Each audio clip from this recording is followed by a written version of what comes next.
841, Big 550 KTRS. Deb Peterson, ladies and gentlemen. She sits on the editorial page board of our hometown newspaper, St. Louis Post-Dispatch, where we are broadcasting this show in full HD color at stltoday.com. Good morning, Deb Peterson. Good morning, McGraw. How are you? I'm fantastic. Your paper should be applauded for their front page story today. They got the wood. Kevin McDermott and others got the wood about this health guy who bought a $1.4 million house in Webster Groves and yet was only being paid $86,000 as a St. Louis County employee. Isn't that a fascinating story? Now, unfortunately, the man has committed suicide, shot himself. So, you want to be every bit as polite and, courteous about what was going on as possible. However, the story is that he had a fake company that for years was billing the county, and he was essentially signing off, it looks like, on the bills. It was to the tune of 6 years and bogus invoices where his bogus company collected $3.4 million from the county over a 6-year period. It is really something. And I guess, today's story on the front page of the St. Louis Post-Dispatch indicates that the county, there were some signs the county could have been, oversight. If oversight had been better, this may not have gone undetected for as long as it did. Is that the gist of it in your view? Yeah, I guess. But you know what? When somebody buys a $1.5 million house in Webster Groves making $86,000 in the county, doesn't that raise a red flag? You don't need to be a rocket scientist to say, hey, wait a minute, what's going on here? People have family money. I think that there are legitimately... I don't know, personally, not being an auditor, not being a forensics auditor, definitely. I wouldn't know. But when you have a company that doesn't have an office, a phone, only a cell phone, and a post office box, I think that would raise some red flags. And when you're getting contracts that he had a fictitious person, the name of a fictitious person, registered, I guess is the word, to be the president of the company. I think if you do a little due diligence, you would figure out that is bogus. So it went on he was there for 9 years, I believe, and at least 7, I believe, this company was involved. Charlie Dooley says in the article, don't worry, insurance will cover it. Isn't that getting a little, I think the last time the Children's Service Fund, which is a county fund that we taxpayers pay for, $81 million a year, I believe they have. And I think the last time there was an audit there, I think Charlie Dooley's line was something along the lines of, don't worry, I never touched those contracts.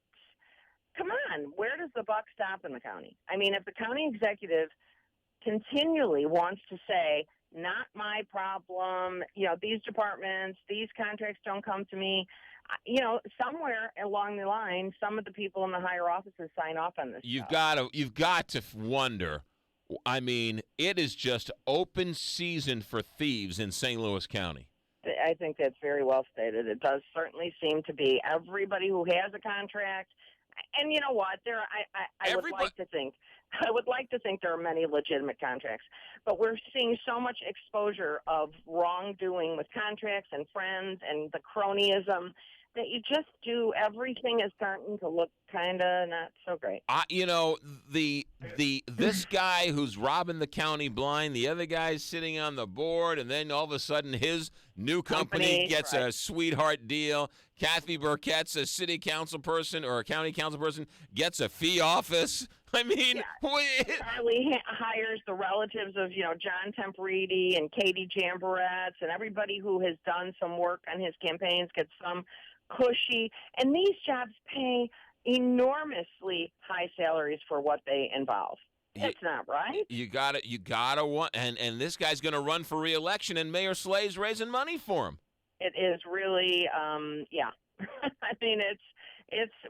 we at the Post-Dispatch editorial page, we on the Post-Dispatch, very concerned and trying to certainly alert and people, Wow. readers and taxpayers to questions about how the money's being spent. As often as there are cases, we're trying to bring attention in the paper. The news site is absolutely doing the same thing. And it's not any kind of a negative, take on anybody. It's simply outlining the wrongdoing and what is going on. And it isn't just perception. I mean, these are real problems. Did you hear or see and listen to David Hunn on the show the other day? Yeah, David's great. He is great. He's really good. Yeah. Broke down the whole zoo financing thing. Yeah. You haven't changed your mind on that, huh? We still need a gondola or a gondola over Highway 40. Did I ever say need? I think I said want. And I think I said that, it's a crown in our jewel. It's the crown jewel in our cap, in our whatever it is. In our crown. In our thing. In our crown. It's the jewel in our crown. That's what I'm trying to say. Yes. And why not do everything you can to polish it up, make it better all the time? And I don't think it's, we're not talking like next year. We're talking a long road of things. Mm-hmm. It's a long time. However, my issue is that we have been carrying the freight for this for 60 years, 50 years. The Zoo Museum District was created in 71. Mm-hmm. What about the neighboring counties who come in and enjoy the free zoo, who come in and enjoy the art museum, and yet they don't pay anything? I think we taxpayers we need some relief on this. And when that district was created, 85% of the visitors came from the city and the county. Now, that's only 60%, and the other 40% are from all these outlying counties. So, and Steve Ellman out in St. Charles County loves to boast about, they're so wealthy out there, and because they don't contribute to anything. You're only saying this because I'm moving to St. Charles today. Are you? I'm moving to Cottleville. Again?